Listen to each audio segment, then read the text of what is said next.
সুপ্রিয় দর্শক, আসসালামু আলাইকুম। আমি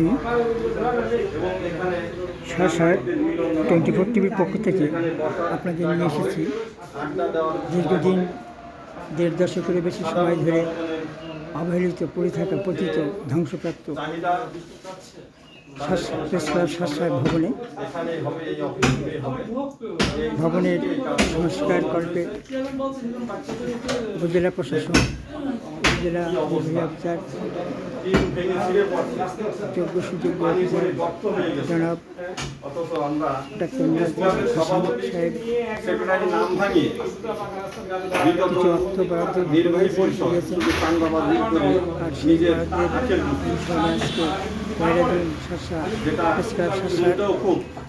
ভবন সংস্কারের কাজ শুরু হয়েছে। বিগত সরকারের ফ্যাসিস্টদের সহযোগী অনুগত সাংবাদিকরা 16-18 বছর আগে প্রেস ক্লাব তৎকালীন কার্যকরী পরিষদের কমিটির কাছ থেকে জোরপূর্বক এই ভবনটাকে কেড়ে নিয়েছিল। তারা দীর্ঘ 16-18 বছর ধরে এটাকে লুকিয়ে খেয়েছে এবং এর সব কিছু অবকাঠামো ধ্বংস করে দিয়েছে। আসবাবপত্র, ফার্নিচার কোনো কিছু নাই। বিদ্যুৎ ওয়ারিংয়ের কোনো বোর্ড টোড কিছু নাই, ওয়ারিংয়ের কোনো অস্তিত্ব নেই, মিটারের কোনো অস্তিত্ব নাই। আজকে বর্তমান সুযোগ্য নির্বাহী অফিসার মহোদয়ের আন্তরিক চেষ্টা এবং আন্তরিকতায় আজকে ভবন সংস্কারের জন্য অর্থ বরাদ্দ করিয়েছেন এবং আজ থেকে শুরু হয়েছে ভবনের শাসা ভবনের সংস্কার কর্মকাণ্ড। এখানে ভালো মনের কলম সৈনিকদেরও আসা যাওয়া সুযোগ হবে।